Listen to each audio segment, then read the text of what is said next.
পিটাইছে। কে পিটাই যে হাতে হয়েছে শিরা কেটে গেছে। কে পিটাইছে? সাগর। কেন? তো বউ ছিল। এই ফাটাইছে, পিঠে বউকে মারতে। সাগর? হ্যাঁ। কেন? ওই এমনি টাকা পয়সা দিচ্ছে, অন্য শিখে সকালবেলা গেছে।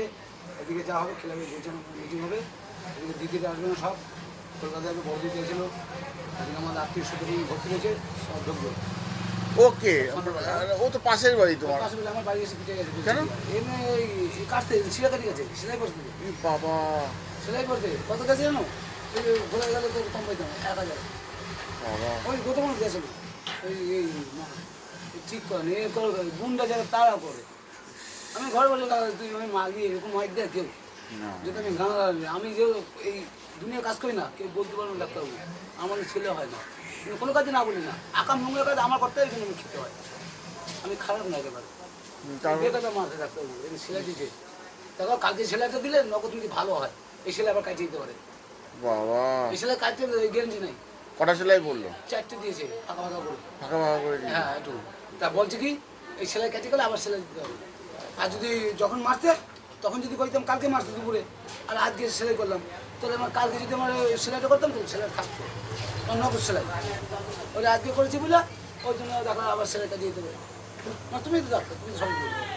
ডাক্তার পুলিশ মিথ্যা তো বলতে নাই, তাহলে কি বলতো কেলাম খেতে হয়। আসছি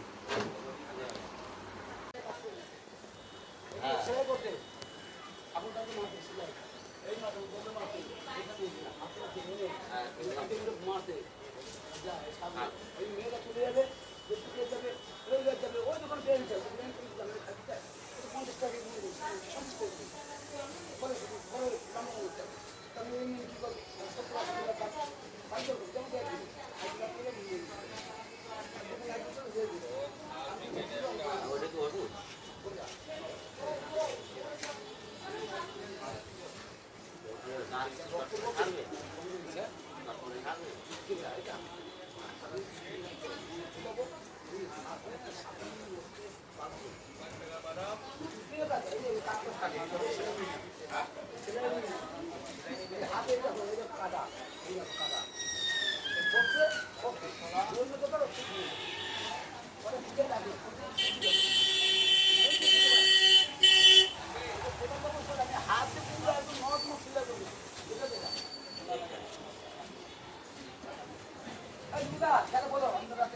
এক জায়গায় হতো 5 মাস